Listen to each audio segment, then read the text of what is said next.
Hello everyone, welcome to episode 6 of the Slated Double Features podcast with your hosts Joshua Francisco Mitchell and the ever lovely Matthew Vivian. Hello Matt. Oh, thank you very much. You're also ever lovely. That's very kind. I tell you what though, I said last episode, that it's like the strongest pair we've done so far. I think again it's another good one. It's a pretty solid, perfectly watchable new film and a banger of an older film. And it is a banger of an old film. Love it. I'm very excited to talk about it. I liked it the first time I watched it. I really liked it this time. Yeah. So I'm looking forward to talking about that, yeah. I wished they did more of a straight American remake, so we wouldn't have to do all the read-in. That would be my only downside for it. Yeah. Sorry to get ahead of myself there, but... It is a bit foreign. Also, the subtitle... I don't know what you watched it on, but the subtitle for me was not good. I remember it was the same as last time I watched it, because there was certain, You've injured my face. I remember that one. It's not the best translation of whatever she was supposed to be saying. So yeah, this week we are looking at The Hunger Games, the Ballad of Songbirds and Snakes, and the ever amazing Battle Royale. What have you been up to? I've had my first full week on that period drama, which is a TV show, I would like to confirm. Okay. But that's pretty good. We're all just in the same location for the first Is there couple of anything weeks. more you can say about it, or want to keep it secretive? What can I say about it? I don't know. What's it you're doing? Are you floor running? I'm floor running, yeah. It's mostly kind of the same cast in very regularly. Sometimes we have crowd days, but at the minute I've been solely put onto cast, which is very nice because I have a lot of experience with crowd. Not so much dealing with cast, so it's nice. Build up some relationships there, which would be pretty cool. From who you've told me about the cast, there's some really cool people. Now, I can't remember anyone except for one person, but that one person was really cool. Very cool. She is very cool. Yeah. What is the first section that we do? I can't remember. We do it every week. Oh, the roundup. Yeehaw. Weekly roundup. Yeehaw. Oh, boy. I can start. You start. So, I was going to talk about this one last week. I don't know if you have seen it. I'm going to guess not. But we are kind of midway through the new series of Rick and Morty. I don't watch animations because I'm not a child. So, no, I haven't seen it. But very good. It's this is the first series without famous supposed abuser and very distasteful man on social media, Justin Roiland. Yeah. So there's two new voice actors, both playing Rick and Morty. I think I heard someone say, is it Rick is 80% there, Morty's flawless or something like that? I would have gone the other way. I think it's... Okay. I would like to say, first off, it's not important whether they sound exactly like Justin Roiland or not. It's more about the character, More about the character. Because that's what you get when they get a new Muppet performer. When they can get the voice perfect, but they can't improv in character. Exactly right. And I think that's the most apparent thing for this new series is Justin Roiland was known for doing very stupid improv. But this seems very scripted. But Dan Harmon is great at that. Very famously, everything he does, he's got his very, very regimented way of writing a story and writing characters and writing arcs. So it's all very good. But I think Rick's very good. Nails it. Morty sounds more like a child, which is good. Okay. Morty is a child. He is a child. Yeah. Yeah. But it's very similar to Solar Opposites on Hulu, in which the main character was also Justin Roiland, but is now being replaced by Dan Stevens, which is a delight. That's a strange yeah. I like Dan Stevens, it's great. But they work around that rather than Rick and Morty, where they haven't talked about the voices. The first episode with Dan Stevens as Justin Roiland's voice, he gets a dart to the throat, and they get a voice changer gun and change him to Dan Stevens, and they're like, if you don't like Dan Stevens' voice, fuck off, this isn't for you. And just never talked about it again. It's great. I remember I used to watch... Do you watch Ed's World when you were a kid? So I did. Yeah. I remember when Ed Gould passed away, they did Space Face or something they called it, and part 1 he died just as they were finishing off that, and so then part 2 was different animator and a different voice actor, and they did a voice changer gun he was shot with or something in that. It was...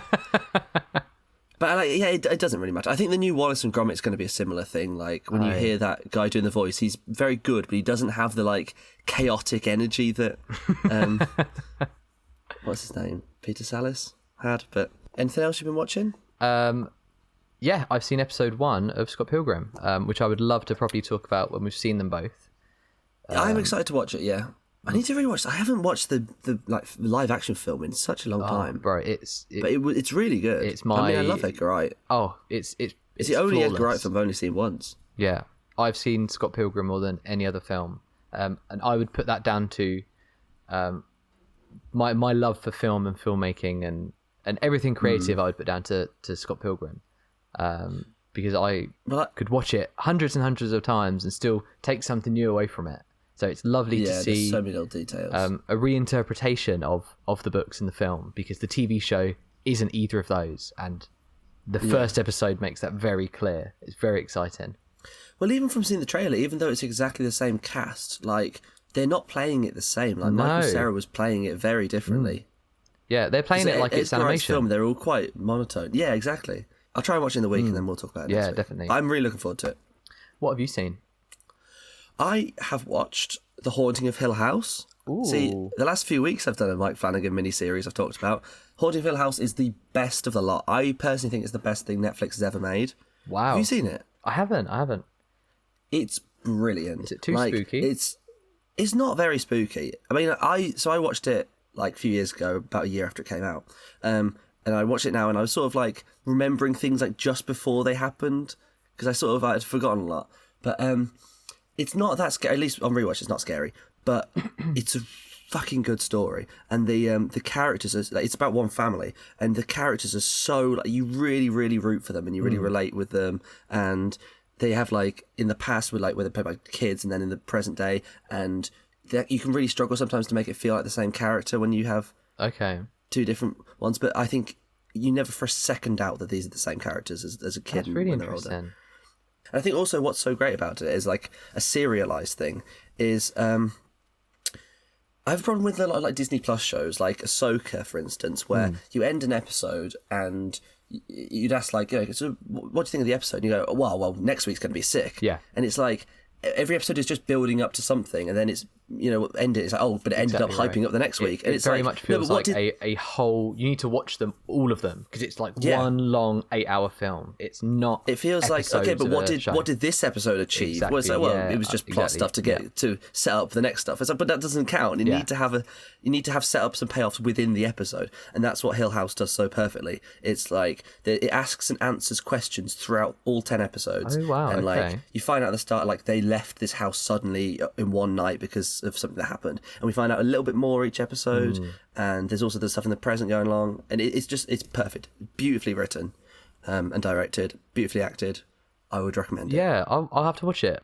I want my next short to be a horror, but I'm not overly good at watching a lot of horror, especially not modern horror. So I feel like I should push myself to watch that and see how it's done. Yeah, but there's not that. There's like, it's probably not even every episode, but there's like, when there is creepiness, it's only enough for like a few minutes per episode. It's more about the story, and if it feels right to have a haunting, like they'll do that. But they don't ever feel like, okay, we have to have this episode's like scary moment. It's never like that. It always feels natural. Loki. Watched it. I watched the first series when it came out. Forgot so much stuff. Yeah. Came to the second series. I didn't see it previously on. I don't know if there was one. I didn't see it because like I just spent the whole series like I don't know what's happening. But I think it was good. But I should at some point rewatch the two series back to back because it goes immediately into the next series.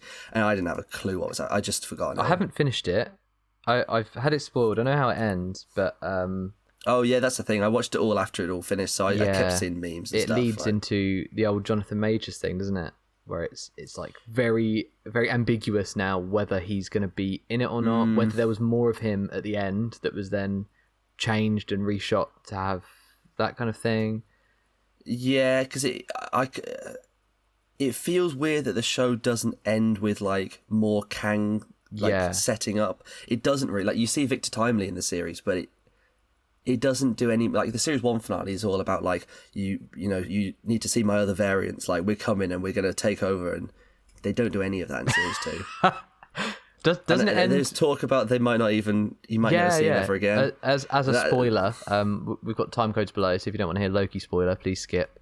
Am I right in thinking that it ends with them saying, Oh yeah, by the way, all of the Kang variants we have watched every single one. We're watching every single Kang variant through infinite timeline, so they're never going to do anything ever.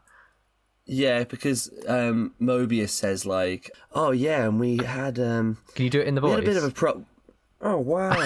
We had a bit. No, I can't do it. I can't do it in words. Wow! We had a bit of a trouble with one. That's just Kermit. We had a bit of a issue with one in Ant-Man and the Wasp: Quantumania, but the rest of them is that all right. what he said? He says that. Yeah, he says like Ant-Man and the Wasp: Quantumania.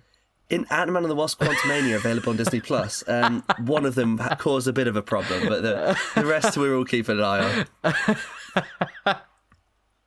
Oh wow, that sounds really good. I can't wait to finish that. And my final thing is I finally finished The Killer. Hated it.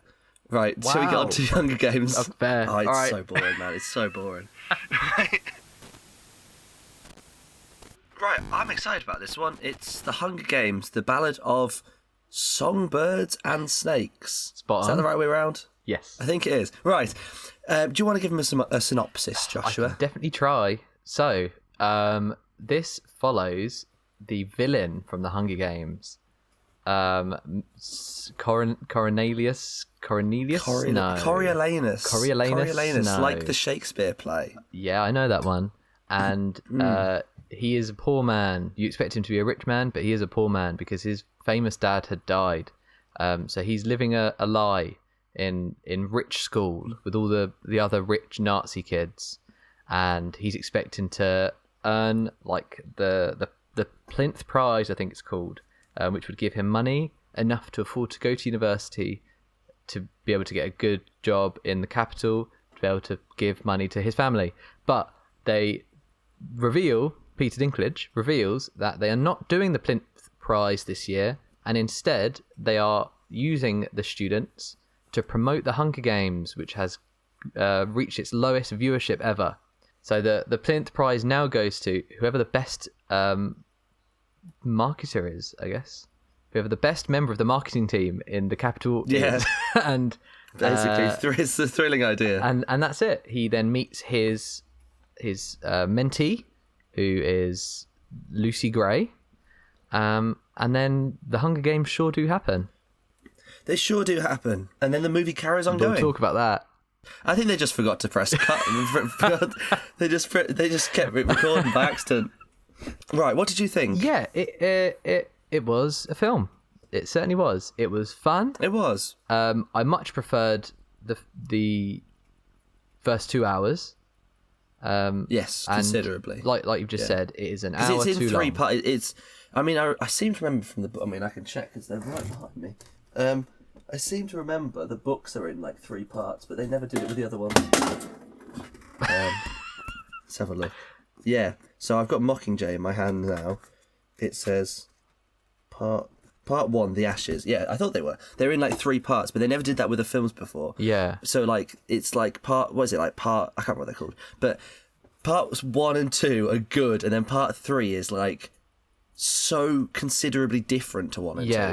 Yeah, but yeah. My mate Dan, who I went with, like loved it. He loved it as the best part. I finished it. It was like it was good, but I did not like that part 3. And he was like, "What do you mean that was the best part? Like that's what it was all building towards." Yeah, I'm not sure about that. I don't think I agree. It just feels disjointed, and I think we should talk about it more in spoilers. Yeah, that's the thing. I don't want to go into it too much because I didn't know that was coming. So it was like that is definitely a spoiler. But this is directed Certainly by... not how you expect the film to end. Not at all. But this is directed by Francis Lawrence, who did all the others, as well as... the first one. Apart from the first one. The first one, which is by far the best directed of them. But yeah. Did all the others, as well as I Am Legend and Constantine. It also said he's doing a Bioshock film, which I don't believe. Yeah, well, I've heard about that in development for years, though. Yeah. So I don't know what's actually happening with it. And the DOP was Joe... Joe? Yeah. Yeah. Joe Mama? The DOP was Joe Willems, who also did the films that Francis Lawrence did for the Hunger Games, as well as Limitless and His House, which I've heard is very good, but I haven't seen. Neither have I. What do you think about the cinematography? Because I wasn't a fan. First of all, I don't know why, but Dan, the seats he booked us were like, might as well been in a different screen. Like, I don't know why. It's this whole thing that people think, oh, the luxury seats are the furthest back. It's like, this was so far back. If I watched it on an iPod, it would take up more room in my vision. It was distant. And I mean, I'd much rather be in the front half than the back half of a cinema. I mean, I agree people say like the middle is pretty good, but like, why would you want to sit at the back? It's not a big screen then, it's a little screen. And I was so far back, and I don't know if the bulb had gone or something, but or if it's just, if you agree, but the night scenes were bloody dark. I remember the opening, like when he's like a kid during the war, like in the capital, and like I could barely see what was going on. It was fine for me, so I do wonder if it was a cinema thing. Maybe they should change the bulb. It was also a bit blurry, but I do need to go. I'm going to the optician tomorrow, so it might be just because I need my glasses bumped up. It did seem blurrier than most films are, though. I was also, like I said, in the nosebleeds, like in the next screen along. The cinematography was just, it was fine. It was possible, I think. But there was loads of wide-angle lenses, though, too, that I was not a fan of. Very clearly, a lot of this was done on green screen, and it wasn't shot in a way that that looks good, I guess. Like I wouldn't know, mate. The screen was so far away. Like one, it looked fine to me. You know when they're in. This isn't really a spoiler. It's in the trailer when they first visit the Hunger Games arena, and for a reason it collapses, and there's a shot where the camera just goes around the two of them, like it does like two laps, and it looks so bad. It just looks so cheap, and that's because very clearly wasn't practical. There's no way you could ever do that like safely and practically. So it's gonna be. But wasn't thought about at all. It's just kind of spun around, and it looks bad. You're like, the explosions going off aren't like lighting the characters in the right way, so they just look like they've been pasted there. Very similar to when you see the wide shots of the city. You know, the same shot where he walks across a roundabout for some reason. Can I talk about those wide-angle lenses? Yeah. Like, right, so the first Hunger Games film, you know when the games first starts, when like they've done the countdown and then the horn blows and they run off their like platforms and they start grabbing the weapons and fighting. Could I make a quick side note that I've seen the first one once at the cinema, and I haven't read them. I haven't seen any of the sequels, so I'm very barely following along. The first film came out on my 13th birthday, so that was quite a long time ago. Oh, thank you. I didn't watch it in the cinema. I think I watched it at home like a year later. But so when they do that, basically, it's from Katniss's point of view, the sound just drops to near silence, and it's like shaky cam and like really hard to tell what's going on. But it's from her point of view, it's really. I didn't like it as a kid because I wanted to see them killing each other. But like it's really effectively directed as like her point of view in the chaos of it all. And then the new one was wide angle lenses, but like, it was so wide to the point where I couldn't tell who was fighting because of the lens. It looked like they were like 10 meters away when they were right in front of them, and also because I was so far away. And so I had absolutely no idea what was going on, but not in the very purposeful way that it was in the first film. Yes, I would completely agree. Let's talk about the cast. Let's talk about them. Let's talk about the cast. I thought they were all good. I thought they were very good. I don't think there was one that was bad. Tom Blyth, I think that's how you pronounce his last name, Blythe. I doubt it. Yeah, he is our lead. He plays Mr. Snow. He hasn't really done a lot. This is kind of his big break. No, he's been in a few things, but not to this like leading man scale. No. We have Rachel Zegler from Shazam, West Side Story, and the new Snow White. They were our two leads. I've always been supporting Rachel Zegler because I was subscribed to her on YouTube for like years before she got West Side Story. So I just watched her originally doing Queen covers and then like musical covers just when she was like a teenager in school in her bedroom. And now that she's a big star, I'm very proud of her. That was like me and KSI. I was well proud. I was a subscriber of KSI when he had 20,000, and now he's just insufferable. Yeah, I think 2012 I subscribed to him. But yeah, no, I'm very proud of how Rachel Zegler's come along, and I think it's really horrible all the abuse she's getting for basically telling the complete truth about Snow White. So she just said well, it's not 1927 anymore, like we have to make changes to it. Yeah, and she's 100%. Absolutely right. And yet she just gets constant abuse. But she's great in the film. She's great. I think the character was a bit annoying, but I thought what was on the script, she couldn't have really played it any better. I thought Tom Blythe, I was watching it the whole film, and I was like, who does he remind me of? Hayden Christensen. Just something about his delivery. I was like, that is Anakin from the prequels. Some like twang or something that he does. I was like, that's sure. reminding me of that. Possibly to a slight extent. I don't know. I didn't. We've also got a great supporting cast. Yeah, Viola Davis was great. She was having she's having a great time Peter with Dinklage. Yeah, he was good. And for me, the highlight, Jason Schwartzman. I love him. Yeah, he was fun. So but I will great. say, because his character is basically exactly the same as Caesar Flickerman from the other Hunger Games films played by Stanley Tucci, I thought like Caesar Flickerman, Stanley Tucci was like better. He was much better. I have so no I think just reference. because the two are like I so can't compare. comparable. Well, the two characters are basically the same character, so like the fact that you can compare them so clearly. I mean, there was more to Stanley Tucci. But I thought Jason Schwartzman was great. I thought he was very funny. Yeah. And just stole the scene whenever he was in it. He's I was always like, yes, great. Yeah. give me more of him. But yeah, very very strong cast. I don't think there was any weak links there. But I think there was problems with the characters, possibly. Yes. I don't know. I think that's Lucy a Gray was. spoiler thing. I think we can talk agree. about the first act though. Yeah. Okay. Because I'd say Lucy Gray's introduction, I was like, "What the hell are you doing? This is so unrealistic." Because so we see her reaping first. That's how we're introduced to it. Because I thought before I watched the film, it would be like she's the lead, but it's all very much from Snow's point of view. And like, very we interesting. only ever see Lucy Gray when he sees Lucy Gray. Yeah. I thought it was very well done. Yeah, it was an interesting take on it. But yeah, so the first time we see her is when he watches her reaping on the telly, and like she's so, she gets her name called in the Hunger Games. She will, like what is it, 23 and 24, sort of a chance going to be dying in the next week. Yeah. Probably by getting like hacked to death or something in a horrible way, and she's just like playing up for the crowd and being all like smiley and reveling in the moment, and it's like you'd be traumatized. Yeah, and that's how they did it with Katniss and Peter. Yeah, that plays into the actual Hunger Games as well. I thought exactly the same. The way she reacts and some of the decisions she makes, you'd be freaking out. There's no way. There's like one bit right near the end, and I don't think it's quite a spoiler to say, but like she's like she cries once, and it's like, oh my god, I killed people, and it's like. This is the only time I've ever seen any emotion from you at any point. Like, I did not buy her as a real character, like, very much at all. Well, I thought that was really interesting, that it was all from, what is it, Coriolanus? Coriolanus. We'll just call him Corio, because they called him Corio loads. Yeah, Oreo, from Oreo Snow. That it's like, you're watching the film from, like, a Nazi point of view.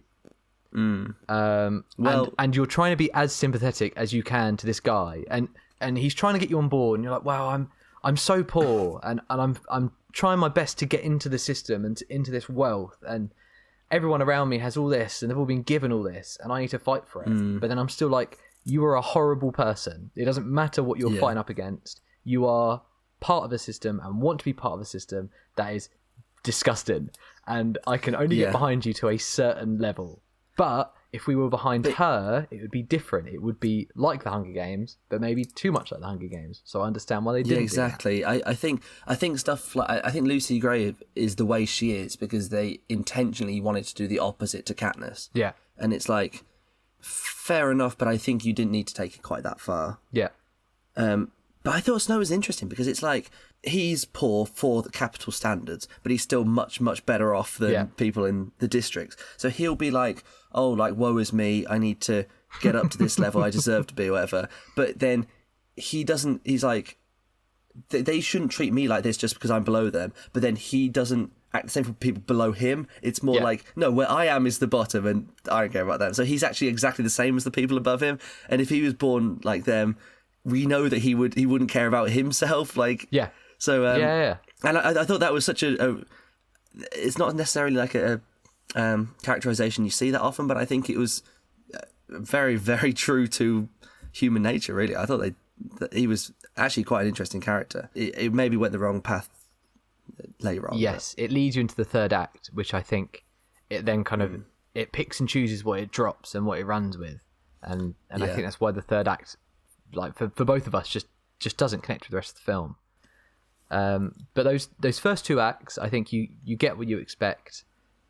Every time you see Viola Davis, she sets up something that you know is going to be used, and you know how is going to be used at the end of the film. I worked out one of the things involved in that. You're like, oh, okay, I know how this bird is going to come up. I know how this snake is going to come up. Yeah. I thought that was quite clever though with the snakes. So my least favourite part of the Hunger Games, I think everyone is on the same wavelength, is no one cares about the mutts and like the animals in the arena, and they're like when they have like fires and floods and all. No one cares about that. Everyone just wants to see the kids fighting each other. Like if one of the tributes is killed by like some mutant animal, that's not interesting. It's interesting when kids who don't want to have to kill or be killed like are forced to do it for their own survival. Like that's what's interesting. So I thought like when we were focusing on all the snakes and stuff, I was like, oh God, I don't care about this. But I thought they did, because they had that plot point revolving around it. Yeah, it actually meant it was fine. This one, I mean, it was dreadful in like in the original films, but I thought I was fine with it here. I tell you what, I thought was really effective, although I'm not sure how intentional it was. Is the whole thing seemed like such a clear allegory for what's going on in the world right now. I think this week was like the perfect release time, really. I don't want to go too much into it, but like I don't know if you were on the same wavelength, but the whole time I was watching, I was like, this is, what's going on right now. Yeah, I mean, like the treatment of like the capital and the districts and their relationship, I think, is so. There was such a parallel to be drawn. I've heard that that since coming out, it's actually solved all of the issues around the world. That people have seen it and gone, "Wow, we don't have to be like Oreo Snow. We can be like, what is it, Lucy Gray? Lucy Gray." Why is her name Gray? That's because they do like little one-liners about snow and grey the entire time. Oh God, that did not clock into my head. Okay, I get it. I like when he was like, snow always, was it not snow always rises to the top? It always lands snow on always top. Comes on lands on top. Yeah, it always comes on top. Yeah, yeah. Because I got the impression Lucy Gray's just called that because of that one line where he calls her Lucy. She's like, it's Lucy Gray, just part of her eccentricities. It's the bit just where because she has to be as annoying and eccentric as possible. It's the bit at the end where Jason Schwartzman says, "All colours lead to grey," and he does like a little eye twitch. Like sort of something really clever there by accident. Yeah. Those little cute one-liners. So we talk about the Hunger Games themselves, as in if it was something you were watching. Okay. Sucked. As an audience member, it was in the world. As an audience member, it sucked. Yeah, it was in a terrible arena, really bad. I tell you what. So before I ever watched the Hunger Games, I watched the Yogscast video on doing the survival games, and then I played it myself on Minecraft. And whenever you play like Minecraft survival games, it's in like an abandoned city, or it's in like some really cool place. And then I watched the first film. I was like, why are they just doing this in a shitty forest? Like, this is rubbish. And then Catching Fire, like, yeah, they got the cool bit in the middle with the beach and the clock, like, that's sick. And then the rest of it's just a shitty rainforest. And then this is just an arena. And there's, like, a few tunnels, but it doesn't look interesting at all. And they said, like, that's the same arena they've been in for the first 10 Hunger Games. So no I think wonder it rubbish bombed. As a viewer. Yeah. And I don't like how they were all wearing their normal clothes. Like, why is she wearing a dress in the Hunger Games? A big, colourful dress. Yeah. Like, if you can choose your own clothes, I'd be wearing Kevlar, knuckle dusters, like, SWAT team helmet. This is the Matt Vivian escapes the hijack situation all over again. It is. Oh, mate. Oh, my God. So, the little girl who comes, like, fourth. I know you were going to say it. She comes, like, fourth. I would sprint, bash her, first up. All those, like, there's so many little runts who come in, like, the girl with the trident, like, I know she's like a evil one-dimensional bullet, like, evil villain, but she's pretty small. Like, I just knock her head off first thing. As soon as the gun goes, bam! Oh, man. Well, I think that leads us into spoilers, actually. Does it? Yeah, it probably does. Yeah, fair play to that girl for getting fourth. You know what? She still dies. Fair play. Well done to her. I don't know how she did it. So the moral of the story, what Oreo Snow learns by the end is that the whole world is a Hunger Game. What do you think about that? I think that is what Mockingjay is about. And Mockingjay is bloody boring. It's without a shadow of a doubt the worst Hunger Games. Right, shall we talk about this final act then? So Yes. I thought every other well, I can't say every other Hunger Games because Mockingjay's not got any Hunger Games in. But the first film and Catching Fire are like first half are the tributes getting like reaped and then like coming to grips with the Hunger Games training, going on their talk show things, and then second half is the Hunger Games. This was like in 3 parts, the second of 3 being the Hunger Games. Yep. And the Hunger Games ends, and then the film carries on going. But bizarre. It's I so think weird. Even that could work, but it's strange because like if you just think about the tension and the stakes and just the rising action of the movie, it peaks like half an hour, 45 minutes before the end, and that's so weird. Like it doesn't. So even if you don't think that you know film structure, you do. Like it's just part of the language of your head. Like you can roughly tell whereabouts in a film you are just because you just know. Like you can just feel the structure of it. And so when we come to the end of the Hunger Games, and even when it ended, and like we had that bit where he's called aside into the office because he's in trouble, and that happens. That exact same scene happens in the Hunger Games. It's like one of the last couple of scenes. So you really think it's over. So it was so jarring when there was more. Really weird. And then what was more, I don't think was necessary at all. Peter Dinklage says it kind of halfway through that it establishes Snow is going to have to make a choice between the girl and social stand-in. And you get through the first 3 acts of a regular film up to the end of the Hunger Games, and he chooses to save the girl because he cheats. So he chooses that her life is more important than his social stand-in, than the money for his family, and he can't have it both ways. And that's the lesson he learns. He then gets sent to one of the districts, and then maybe that's where it ends, where he sees her. Yeah. But it's like they do it and then realise, oh, bloody hell, but he needs to become the president and he needs be to evil. be president. That's exactly what it is. So then there's the extra hour just out of nowhere where he suddenly turns from this sympathetic Nazi character into a mustache twirling villain just out of nowhere. Yeah. Where he's like, I completely changed my mind. I don't want the girl anymore. I want to go back to the capital and I want to go for being president. Out of nowhere. It's so nowhere. Jarring, and just because he needs to be a villain, they need to make him a villain out of nowhere. Yeah. I think a lot of it they could have done during the second act. Like it didn't need to. Yeah. He could have got to that end point like during the Hunger Games, and then like when it ends, he could get to not the same as they did it, but he could like. She probably should have died, to be honest. Exactly. It should have been at the end. I think it kind of ruins it that she survived. At the end, when it's like everyone chanting, let her leave, when Lucy Gray wins, Viola Davis should have said to him, you either let her live and you get banished, or she dies and you get the money. And then he chooses the money and she dies. It should have been something like that. He didn't make a choice. Like he should have the choice to her or him. Strict choice. He gets it both ways. He wins, he gets the money, and he gets the girl, but just has a sudden change because he has to at the end. It's not because he has to. It's not kind of built up to it. That should have been the sequel if there was one. That's the thing. They could have done a sequel, but it's so strange with what they did with Lucy Gray though, because obviously she survives, but we know that she's dead by catching fire because they reap the you haven't seen Catching Fire, have you? But no. What it is like it's basically Hunger Games All Stars. So because they rig it so because they want to kill Katniss, they make it so that because it's the 75th, it's a big anniversary. They make it so that the names that are pulled out are from the existing pool of victors. Okay. So Katniss is the only surviving female of District 12, which means she has to be in it. Like the rest of them, like it could be a few people. So that means that we know that Lucy Gray's dead by catching fire, and so we know nothing more about her. There's no reason to keep her alive. No. We also don't know what happens. Like she just becomes Taylor Swift.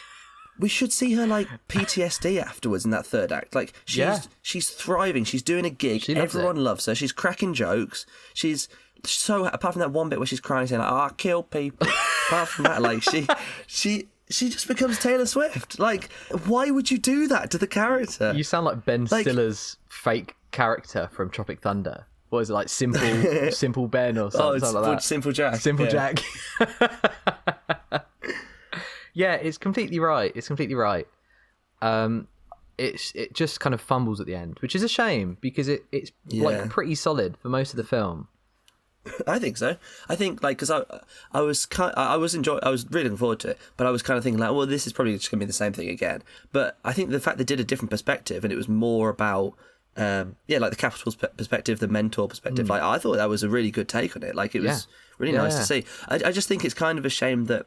So it's meant to be about like the people running the propaganda and the the marketing of it all, and yet he doesn't really do anything. Like they keep acting like he's a genius and he's like reinvented the Hunger Games. Like, what does he do apart from just tell her to sing? Yeah, and she already sung at the reaping before he even met her. Yeah, and just fumbles into it, doesn't he? They put that line in where she's like, "I'll never sing for you," like just so that he has just so that she can get to be attached with him, and then she'll change her mind. Yeah, because otherwise she would have done it anyway. So he doesn't do anything, and then I wanted to see like how how his classmates handle it. Like you see the one who goes and visits in the zoo, and then she gets glassed, and it's really satisfying. And you see like his friend. I thought that was quite interesting. His friend who is from the district, and his like kid, his old friend. Yeah, that was good. But you don't see like the other ones like their like branding ideas. You don't see how they are trying to get sponsors. They just don't. When she's on, like, you only ever see Lucy Gray on the talk show, and she just sings a song. So I think they keep telling you like, oh, he's this genius, he's done it, and it's like, well, what has he actually done though? Because I think he's just cheated. All he's done is just rigged it so that she wins. Can I change your mind? Okay. Snow always comes on top. I'm very sorry. I take back everything. That's okay. It was right under your nose the whole time. The biggest takeaway I got from this was a little Easter egg in the third part of the film. I don't know if you picked up on it. It was quite a subtle thing. So if you remember, you've got Snow. And I know what you're going to say. Yeah. Sat on a blanket. So this is one for the fans, and I've only seen the first film, but I was just able to pick up on it. And one of the other what are they called? Companies. What are they? The peacekeepers? No, the gypsies. The gypsy. I can't remember what they called them. What are they called? Yeah, I can't remember what they called them. The covey. When one of the other covey come up with a flower, and Snow says, "Oh, what's that?" And Rachel Zegler goes, "Oh, it's a root. It's a Katniss Everdeen. We call it a swamp potato. It's also known as a Katniss." And that's a subtle reference to the main character from the Hunger Games. Did you pick up on that? Katniss Everdeen. I did pick up on that, and then they did it again. They said it a second time as well. She was like, "I'm just going to go and pick some Katniss." When it happened... When she's luring him into the trap. I grabbed Caitlin's hand, and I pulled her close in the cinema. I went, "That's the name from the other films." I did the Leo DiCaprio point. Oh my god, yeah, you're exactly right. When he suddenly turns into a villain for no reason, and they're in the shed, and they do the old I'm gonna go out, and he goes, "In the rain?" And she says, "Yeah, to pick some Katniss. That's not in season. It's gonna be cold." That was really weird. You haven't got a poncho. And then she goes, and I'm like, I have a feeling that she's gonna betray him here. That was so weird, because if she's trying to betray him, she would be trying to fool him, but she was acting so suspicious. Like, she was, like, taunting him in that scene. And it's like, well, if you were Snow, you'd be like, well, I'm not following her. Yeah, but he's really clever, and he knew it was a trap. But he still went into the trap. And also, I had one of the worst tropes ever. So, you know, like, when a character is hiding from it in, like, a forest, this is how it happens in this movie, and it's quite often in a forest where this trope happens, and they're calling out, and they're looking around, where's that voice coming from? It's echoing all around them. If she were to just say that in the forest, he'd go, oh, there you are. Like, he'd just turn around and immediately be able to locate her. I get it when they use that trope when it's like a magic character and they're doing like some spell to do that, or like some mystical. She's just a person talking in a forest. Why would it echo all around in every direction? Because she's singing. And then she like runs off and you never see her ever again. What is her life now? Has she just become a popular country singer? Yeah. I mean, we know that she wrote The Hanging Tree, which is like a recurring piece of music in the future films. Oh, and it's a recurring song by Queens of the Stone Age, so maybe that's where they got their inspiration from. I think that, yeah. Lucy Greybeard. Bad name. Yeah, really bad. What did you give The Hunger Games, A Ballad of Songbirds and Snakes? It's a weird one because it's I find it hard to rate a film where you really love some parts and really hate other parts, like trying to find an average. Because I gave it 3.5 stars on Letterboxd. Oh, it's the first part's probably 4, second part's 3.5 because the games suck. Yeah, the games are boring. I liked when all those kids were killed in a drone strike. That was very subtle.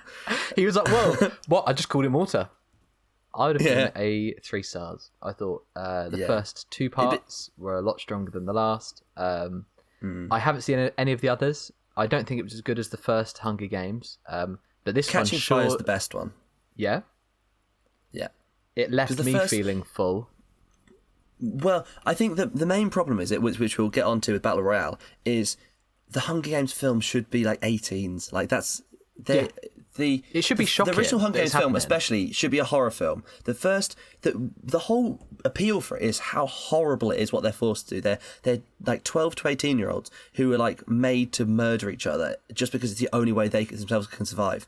It's such a horrid concept. It should be a horror film, and they should be graphic with it. They should be as emotional as possible, which they're not in this one. Like, even less than the other ones. Like, they should be like breaking down in tears. They should stay with them for the rest of their lives. They should just be a mess, and it should be a horrible, violent film, but it's not, and that's why it doesn't fully work. So Catching Fire isn't like a horror film like that. It's just a popcorn action film, but it's just about as good as like a popcorn action film can be. Like, the characters are good, it's funny, it's really entertaining, it's got a good twist at the end. Like, it's just a really good film. And then Mockingjay Part 1 is...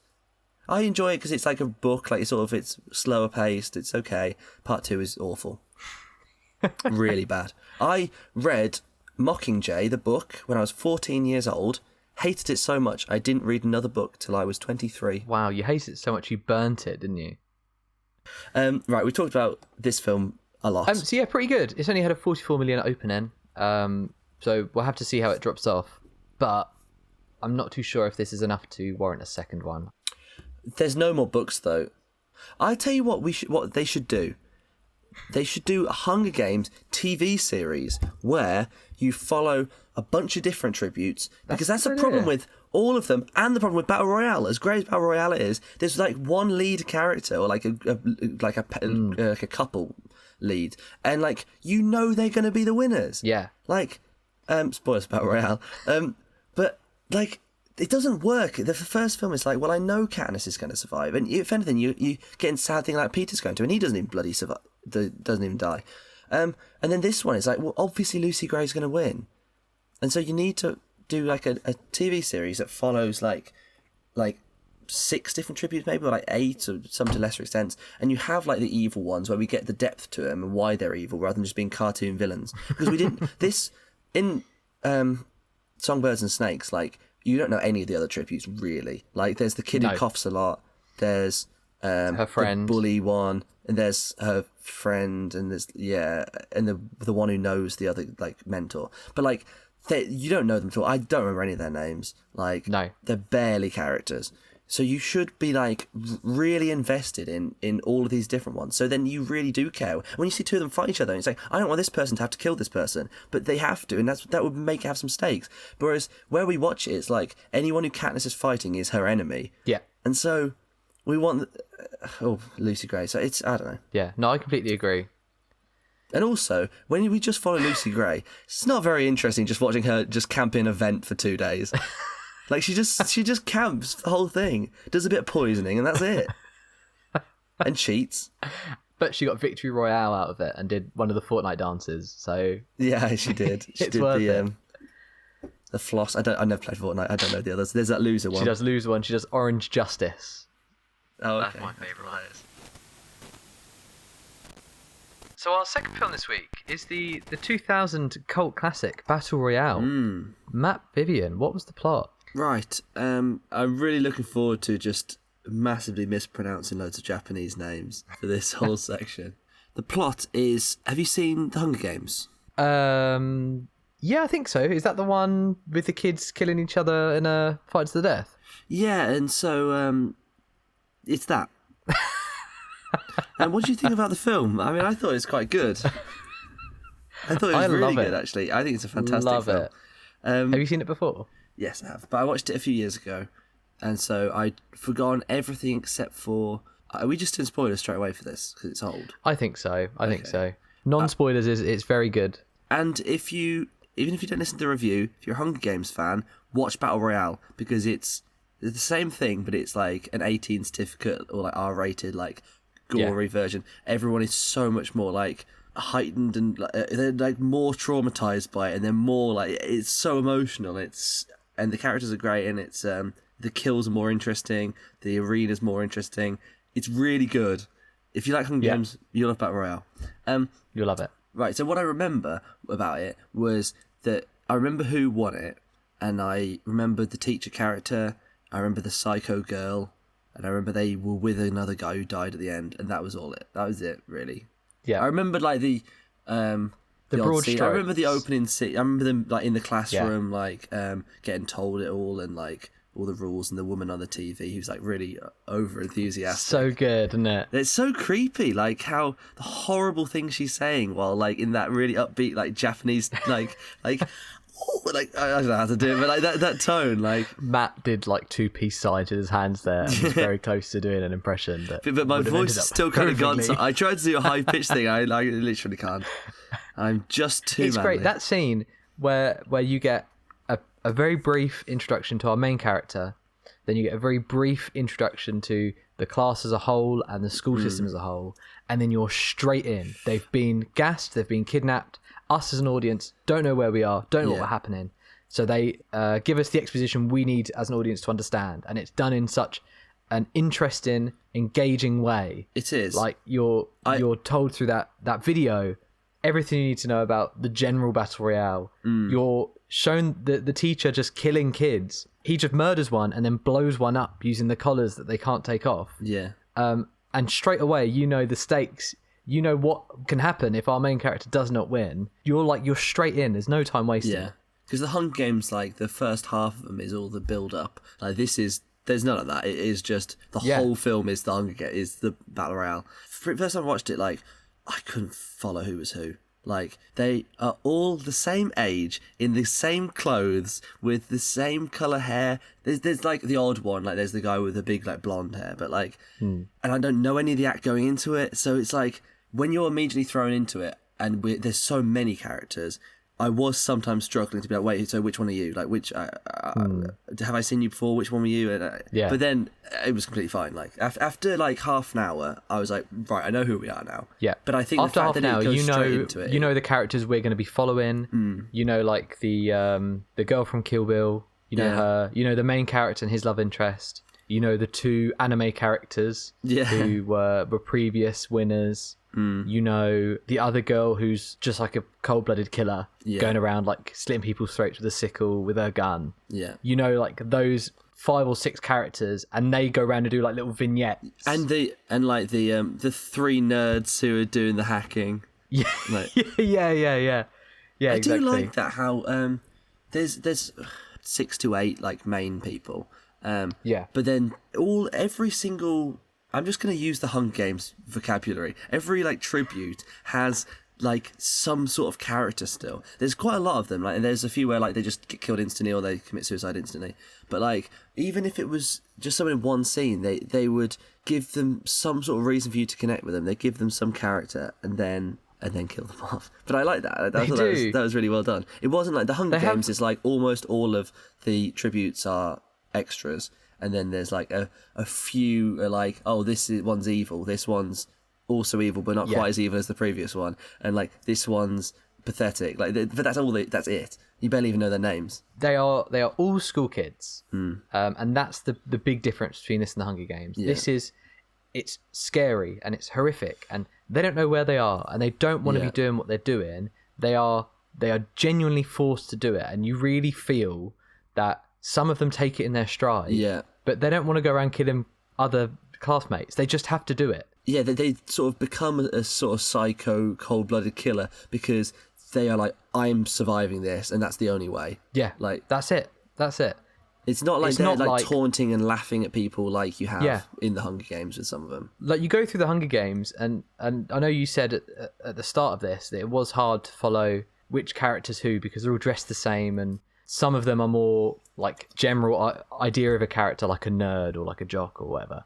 But in the Hunger Games, you have Katniss, and then you just have an array of freaks to help you remember who they are. And they're not real people. No. So although you are following Katniss, and it is scary for her, and she understands the gravity of what's going on, and we understand her stakes, there's that detachment from us. Yeah. Whereas this is 2000s Japan, just a regular school are sent off to go and kill each other. And it's completely different tonally. And I think it just works a lot more than that sci-fi. I mean, people massively rave about Jennifer Lawrence's performance as Katniss.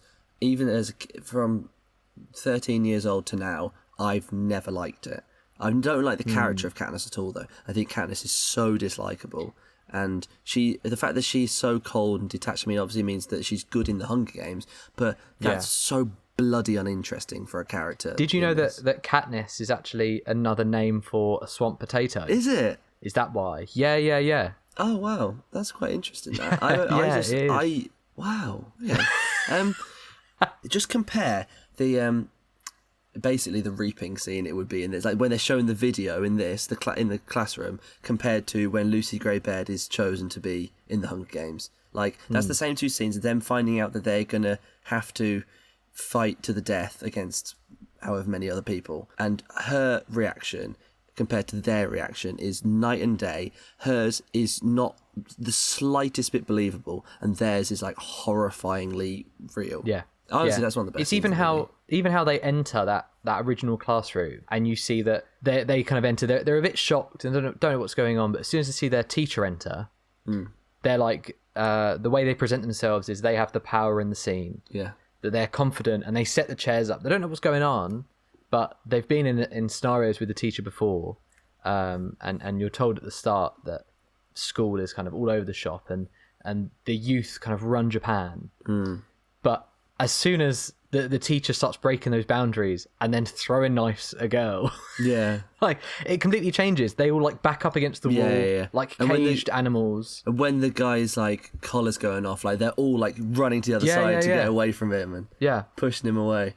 I do think that the main difference between the Hunger Games and Battle Royale is that they all knew each other originally in Battle Royale. Like, it's a class is selected. Like, these people have known each other for years, and they're friends, peers, and enemies. Some of them don't get along, and so you have like the bullies who, like, you know, you wouldn't mind killing them as much as you don't want to kill your girlfriend. Like, and that is so much more effective, I think. I do love the lore of the Hunger Games. I love all the different districts and all that, and I like it being like teams. You're in a pair, but you get so much more out of Battle Royale when they have that history. I would say Takechi Kitano, who plays the teacher Kitano, he's great. Yeah. He's the only face that I recognised. I didn't know him. I know that it's the Josie Jump looking motherfucker, isn't it? Who is in Kill Bill, the schoolgirl one. The one who like stabs the guy in the dick. Yes, yeah. The one who wears like the yellow tracksuit who the bride wears. No, the psycho girl is in The Boy and the Heron. She's Florence Pugh's character. Is she? Yeah. Oh, really cool. Not that I've seen it yet, but and also the main guy is in the Death Note films, which I haven't seen, but I know that they made their way to the West. Like people watched him. He was the main guy in that, but I don't know the others. A lot of the performances were very exaggerated, especially from the school kids. But you get that from like Asian films anyway, really. Yeah, I think that's just That's the direction. why they're hard it's just to dub the because style. It does, yeah. Very melodramatic. But I think it's perfect for something like this. Yeah. It takes itself very seriously, but in a different way to the Hunger Games. That their reactions in the scenario that they are fits completely, and it adds to the emotion and really hits when our main character reacts to a character that he likes dying. Yeah. Whereas, like you said in the Hunger Games, Katniss is just so one note the entire time. Well, I'd say the difference is like the reactions to everything from the characters is the Hunger Games, the children are like sad by the scenario, and in Battle Royale, the children are terrified by the scenario. Like, it's that sort of difference. Like, it's very Hunger Games is a lot more solemn, like the way they are to it all. Like, it's that like more of a tragedy, whereas the other one is Battle Royale is like just so high energy, like stress the whole time. Like, oh god, what a film! What a film! I love the classic blood effect. The stereotypical Japanese like spraying blood from a cut. Yeah. So good. It's so good. So over the top. If anything, it's kind of very different to the Hunger Games, and because the Hunger Games is like the Hunger Games themselves like kind of suck. Like they could be done a lot better. But I think what they're saying is like, well, it's about the society, and if you get entertainment out of watching the games, you're kind of missing the point of it. Yeah. Whereas Battle Royale is very much like, no, it's a movie. Let's make this entertaining to watch, like as well as it being horrific. Like, you know, it needs to be a thrill to watch, which it is. And I think I love like I mentioned in the Hunger Games review, like how I hate how it's just in a forest or like in an arena or something. Like this is an island with different landmarks, like different buildings, different like it's got cliffs, it's got like beaches, it's got forests, it's got, and I much prefer that. Do you get suicides in the Hunger Games in the same way? I don't think you get. I don't remember a single one. Battle Royale. I don't think because they're very. But you would in real life. I think in real life that's a perfectly reasonable thing to be like. I don't want to be hacked to death by someone and be terrified. I'm never going to win this. I'm going to just end it on my own terms. Yeah. Because at least four of them kill themselves. Not wanting to be part of the system. Yeah. You get the pair that jump off the cliff and the pair that hang themselves, which is really sad. It is quite hard to watch. But what did you think to the ending? I was a bit confused. Like I did look it up on Wikipedia after because I couldn't remember how they got away like from in the past. But it's an all right ending. I don't think it's the strongest part of the movie. It's just the two that you expect to survive do survive. Yeah, I mean you are thrown a red herring at the start. You're shown that the one of the girls wins. Yeah, but that's from the previous year though. Because they set you up to believe that it's someone in the class, don't they? That's how I interpreted it at the start. Oh, then maybe that's me. Oh, you thinking that was meant to be the end of this film? Yeah, that's what I thought that was there for. Oh, I always took that to be like this is the previous year's Battle Royale. Oh, okay. I thought that was like a flash forward, she wasn't one of the and then characters. You go back. Oh, yeah, but she wasn't any of the characters. Before coming in to watch this, I always thought the actor from Kill Bill was her at the start, but she dies like very early on, like an hour in. Oh yeah, well she's basically got that one scene where she's jogging, a guy tries to bang her, rape her really, and she stabs him in the dick, and then she dies in someone's arms, and that's it. I mean, obviously she's there at like the start, but like you see her briefly throughout, but she's only really memorable in that like 5-minute section. Yeah, I thought it was her at the start, so I thought that's what they were setting up for. And I was like, oh, that's shocked me a little bit. I clearly misremembered what happens here. Yeah, I don't really know what else to talk about, you know? Other than it's just really good. Well, I think whereas it doesn't feel like there's much to talk about with this one compared to Hunger Games, I think it's because this film's so great and it just succeeds with everything, and it's like, there's nothing to talk about with that. But Hunger Games there's so much potential and they don't live up to all of it, but you can point out the problems really clearly. Like it's such a mixed thing that there's so much to say. A negative I do have about Battle Royale is I wish we found out more about like the world, like the lore, like the history of the BR Act, and like because that's what I like in the Hunger Games. I love all the lore of Panem and how the games are founded. And I would have hoped, without seeing it, that the second one would expand on that. I don't think it's not important to the story. it's not important to this. No. And I think It's it's already 2 hours long. It's just interesting. I just want to know because it never really. I never felt very justified to me, like why the government just started doing it. Just for the crack, wouldn't it? Just for the crack. That's what they say at the start in Japanese. It's also like because, like I said, there's a million characters that introduce like immediately, and you can't tell who's who. Very good. I love the use of classical music in this. It's such an interesting juxtaposition. It is of disorder to disorder. What was that? It's contrapuntal music. Contrapuntal. Define contrapuntal. Oh god, it's like when the audio and the visuals are contrary. So like, if you had like in horror, they quite often have like an upbeat song playing over someone being violently killed. You can do it like comedy too because you have it so it's just really out of place. It's funny because it's how the scenario is completely wrong for this. So that's what. Like Deadpool singing a funny song while shooting someone. Yeah, or like the opening of Deadpool, like Angel of the Morning, is like that doesn't fit at all, but that's why it's funny because it's like a beautiful ballad, and it's just this stupid stuff happening on screen. I know, yeah, it's good, but I'm glad this worked because I use a lot of classical music in my films because it's royalty free. And so it's nice to see proper filmmakers doing this also, and it being effective. It's nice to be validated. Yours are all stylistic choices. They're not monetary choices, are they? Oh yeah. No, I choose Debussy's Moonlight. What is it? Do you Moonlight Sonata? Is that the other one? It's pronounced Debussy, but yeah. Debussy. Or did he do Claire de Lune? I can't remember. I think I've used them both. Expecting them to show up in Mayfly and the Elf film throughout. I'm sure they will. But have you got anything else you'd like to talk about? I actually don't think I do. Plenty to talk about Hunger Games, not so much Battle Royale. Yeah, it's hard. It's just very good. It's just very good. We're gonna just cut out every time we say this is hard to talk about, but it's very good. It is. It's very good. The cinematography was, for me, much better than the Hunger Games because, like I said, I couldn't see a goddamn thing in Hunger Games when it was night. Quite a lot of Battle Royale takes place at night. You can always see what's going on, and it feels like the light sources feel like sort of moonlight. It feels sort of natural, but like considerably brighter than in real life. But that was good. I could see everything. The action was great, and they did like a lot of quick cuts during the action, but you always knew what was going on. Very well shot. Hunger Games, not so much. The fighting, the action was not well done in Hunger Games, but it wasn't this. Yeah, and I think that's one of the scariest things about modern horror for me. That's what really did me in about Talk to Me.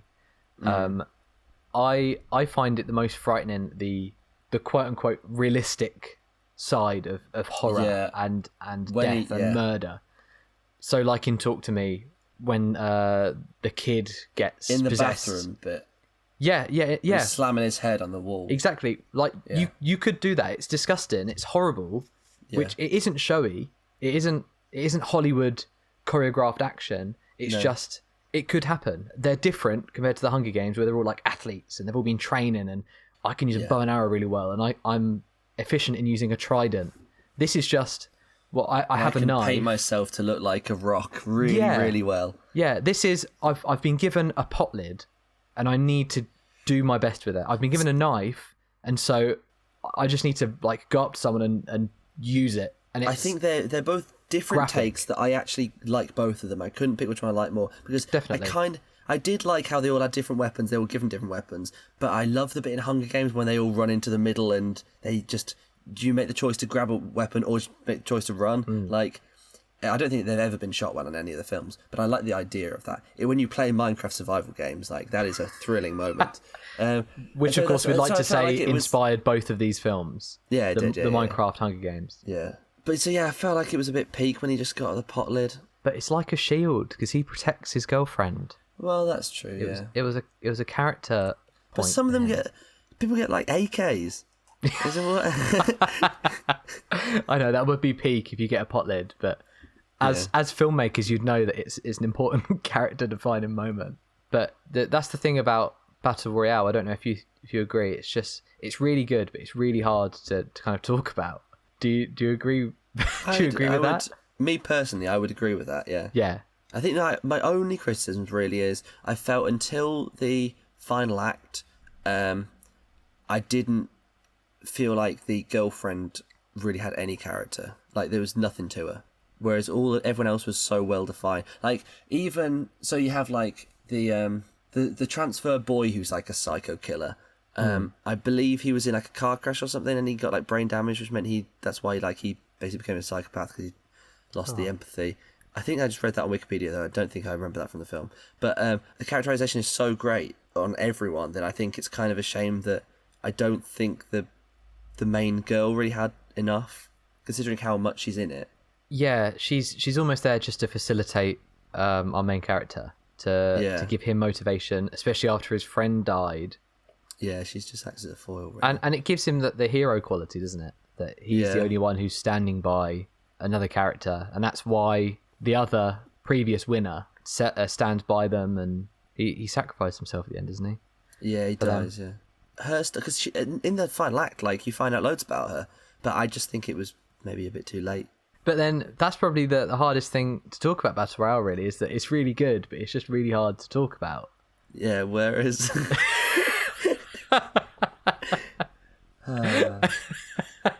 What did you rate Battle Royale? I rated it 4.5 stars. What would have bumped it up? Just a little bit more lore about what the hell was going on, why they're doing this, because I still don't feel like it was ever justified why they're in a Battle Royale situation.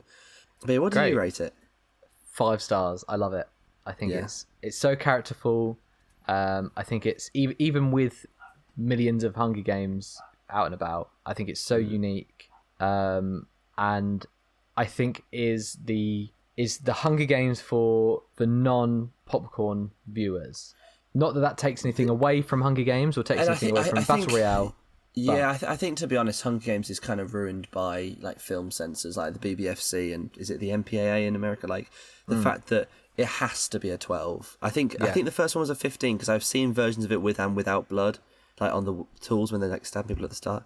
Yeah, I think that sort of ruins those films. Like whereas this is like, it's not catering to a teen audience. Like, no. I'm sure teenagers watch it, but like it's an adult film with full gore and everything and full themes.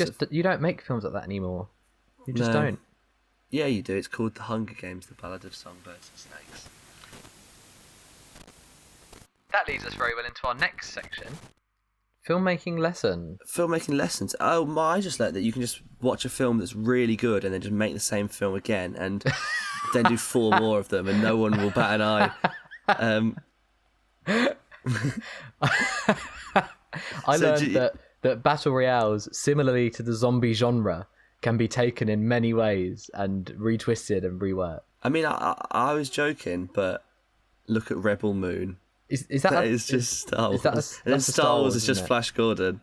I just love how characterful it was, and I loved the squibs.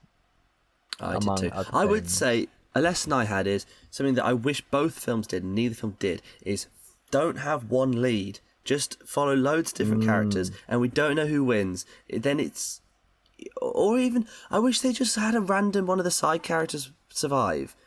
I wish it was like the jogging girl or the computer nerds, or just I don't know. It's not as interesting to me when it's just the one we've been following the whole time. But then that's a good takeaway that Battle Royale did it first, and it followed the formula that it came up with, and I think it does it very well. Everything is expected, but you are on the edge of your seat the whole time. That realistic gore and murder.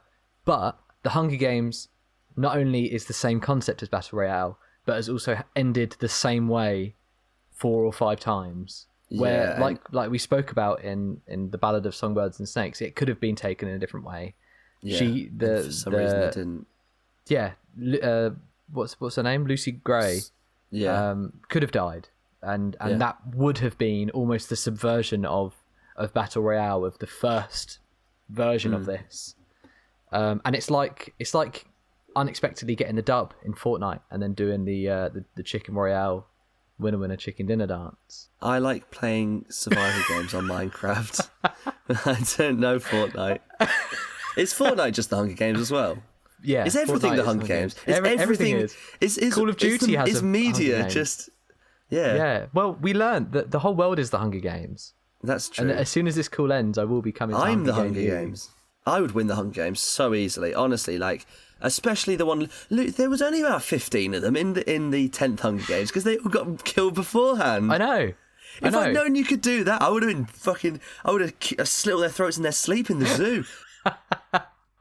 Yeah, I reckon. That looked so easy. I would just camp in that vent the whole time.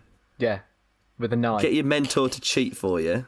Yeah, and I mean, I do know karate. And you do the whole thing in a dress. So I would be at advantage anyway. I'm just built different. If I was in the Hunger Games. I know. It's like Mark Wahlberg in 9/11. Believe me, if I was in the Hunger Games, things would have gone differently.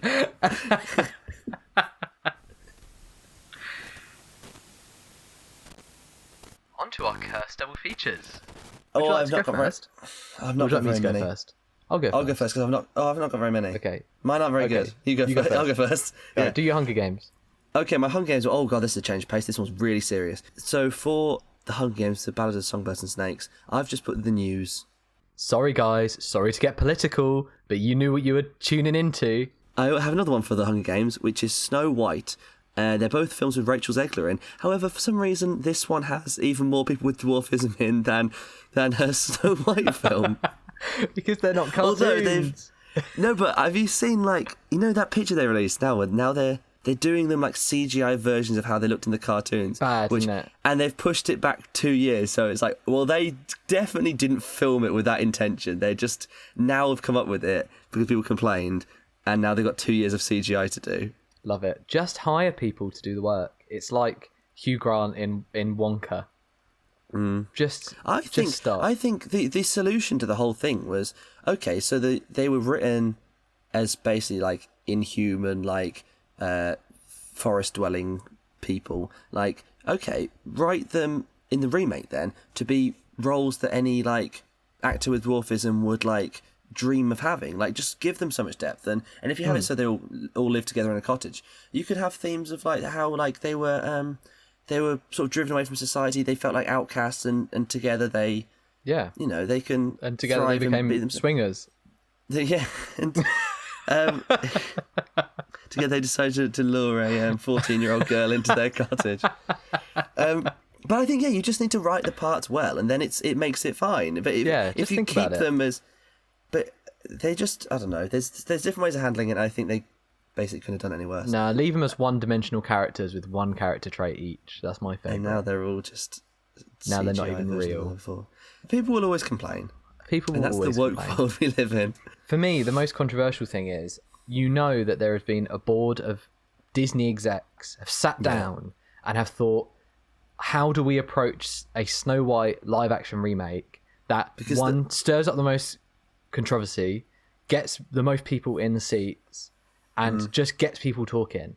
It's not who's the best actor for the job. Yeah. It's who can we hire that not only ticks all these demographic boxes, but also pisses enough people off to talk about the film. It's just rank, and you know it happens. That's something that I hate. Is like, obviously there's loads of different ways you could adapt Snow White, but it's so tricky. Like, which one's the right one? And it's like, okay, well, make another movie then. Don't make this. Don't do movie. But it's for them. It's like the money comes first. They know it's a live action Disney remake. It'll make loads of money. So that's why they just refuse not to do it, even though there's every single thing is saying like, don't do this one. Just don't do it. No one wants it.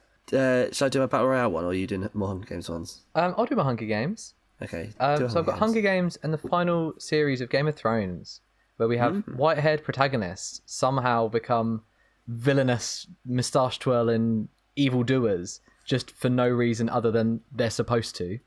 Yeah. For story, and then I have Hunger Games and Oh Brother Where Art Thou for over-the-top Southern accents and kind of catchy country songs. Yeah, that's true. She has some bangers, Lucy Gray. I do like the Soggy Bottom Boys song more than the Hanging Tree. I think it's more of a toe tapper. Which one's that? It's the one. Have you seen Oh Brother Where Art Thou? I'm sorry, I have not. Very good. It's a Coen Brothers classic where George Clooney and who are the other two? I can't remember.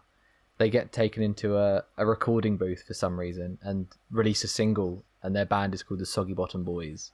Nice. And it's just a country banger. It's great. Should I do a Battle Royale one? Go for it. Well, the first one is obvious. I just put the first Hunger Games because that's Because it's the same film. That's more, yeah. Because Ballad of Songbirds and Snakes is like less of the same. If it was a true double feature, it would be better to do it with the first film because the first film is exactly Battle Royale. But you would play Battle Royale on like the cinema screen, and then you would be watching the Hunger Games at the same time while you're playing Fortnite on your gaming PC. And then my other one is the new movie, the Eli Roth horror film Thanksgiving, because these are both movies that when you Google them, you get a bunch of search results for something else with the same name that's much more famous, and then you have to add film to the search bar afterwards. Add year of release. So I got Battle Royale and RoboCop because both have a stab or shot in the dick. Oh, classic. And 21 Jump Street. Yeah, there you go. That's a triple bill. There's another one. Cheeky. And then I got Battle Royale and a nice sleep to decompress after 2 hours of high tension. Yeah, that would be nice. God, I barely slept if only last we night. had enough space, enough time to go for a sleep. I watched half of Battle Royale, and then I went to the Black Country Museum, had some drinks, carried on drinking till 2 a.m, slept a couple of hours, woke up, man. watched the rest of Battle Royale, filmed a podcast, and now I would like to sleep. Oh, I need my tea now. And we need to edit it and upload it. And then I'm going to tonight. sleep. We're not doing a short, we don't want to. No. Wow. Right. No, right. I'm coming out of the audience now. So we want to talk about shorts people send in. That even if you haven't made it, just recommend one. But if you're making shorts or even features, send them over. We'll watch them. We'll talk about them. We'll give you some publicity to our 10 viewers. Yeah, come on. But no one's done that. Free media, that is. And we also just couldn't think of one this week to do it with. Yeah, it has been a very long episode, so we don't think we'll be able to Yeah, I squeeze feel one like we've in. been chatting about Hunger Games forever. So we're not doing one. But we do have and a couple of messages on the last Oh episode. boy. Go ahead. We then. have Caitlin Moriarty, who said, in relation to Flash Gordon last week, wait, the song wasn't made about antibac wipes. So it was Caitlin who didn't know that the Queen Flash She's a song. fucking idiot. I'm not being funny, but like, is she just like, is she a moron? You're No, lucky but she's like not in seriously, what? here. Seriously, I'm not joking. You think anymore. they wrote a banger like? You think they dug up Freddie Mercury to sing a banger? No, Brian May wrote that one, didn't he? But Can you apologise to my girlfriend, please, for calling her an idiot? I'm sorry, you just reading out your girlfriend's comments on the podcast, then, pretending I you am. have fans. Are you rigging it? And funny you said that the next comment is from my mum. Is it? Great. Not really. And we've had a lot of interaction from TikTok this week. I know That's none of true, the we people from have. TikTok have listened to this. No, they haven't gone over But, to the podcast to actually listen to it. I was just getting a lot of abuse for my Miss fine. Marvel take last week. Yeah, you said Iman Vellani was annoying. And Yeah, and- the Iman and Vellani fan club came after I you. said in the clip that I feel like an old man because she speaks too fast, and all of the comments are like, "You are an old man." Yeah, that's the joke. That's my joke. I said that, so you're not. That's not even anything constructive. It's like when But great, do when it. you I've see, tricked like, you. You know when you see like a funny video or a meme or something like posted, and it's shared with like a caption of like someone like shared like a reply over the top, Yeah. like a comment someone said, and the comment is just explaining the joke, and it's like, Yeah. where have we got to in society where people think it's funnier with that on top? Like, I know. You You've really- stupid children on TikTok. You've know. connected to our social media. I hope our TikTok's doing well. I haven't been on there because it's for paedophiles, but You're the one who children- goes on TikTok and uploads. You've No, been I commenting don't. on some very racy That's not things true. as our I page on don't. TikTok. I actually logged on once as us just to read those comments. Well, I actually think we talked quite productively about Hunger Games. I think that was one of our most in-depth and I think actually... so. Because, like, whereas our Battle Royale review was, let's be honest, quite piss poor, we just said, like, not really much to talk about, it's really good. It's really good, yeah. Like And we've it's had with a hard to bunch talk of about. previous films. I actually do think we did quite a good job analysing the Hunger Games. Yeah, Um, I think so. Good. I'd happily done watch us. another Hunger Games film. If they did something fucking different for a change, I'd happily watch a sixth one. And They did I might check out Bloated Battle Royale Game. too. Is that an original joke? If they did Bloated Game. Don't think so.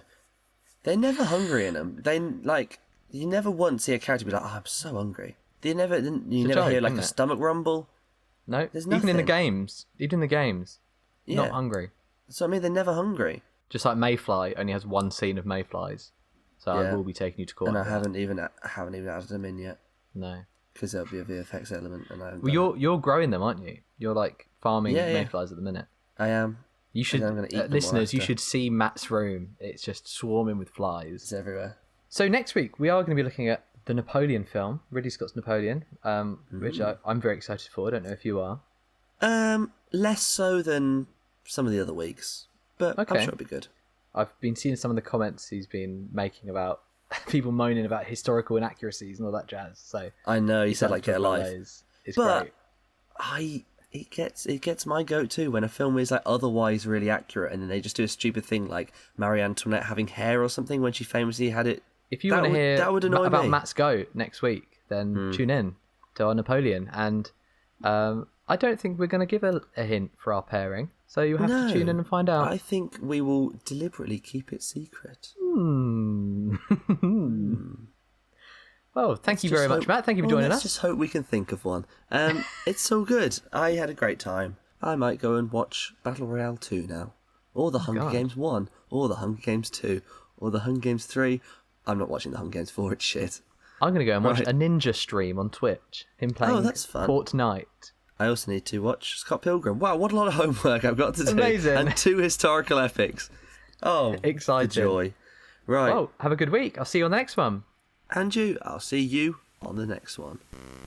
Bye. I need to have a good response for the end of this. Like, when you see you on the next one, I need to have a good scripted response. Because I just say the same thing back, but worded wrong.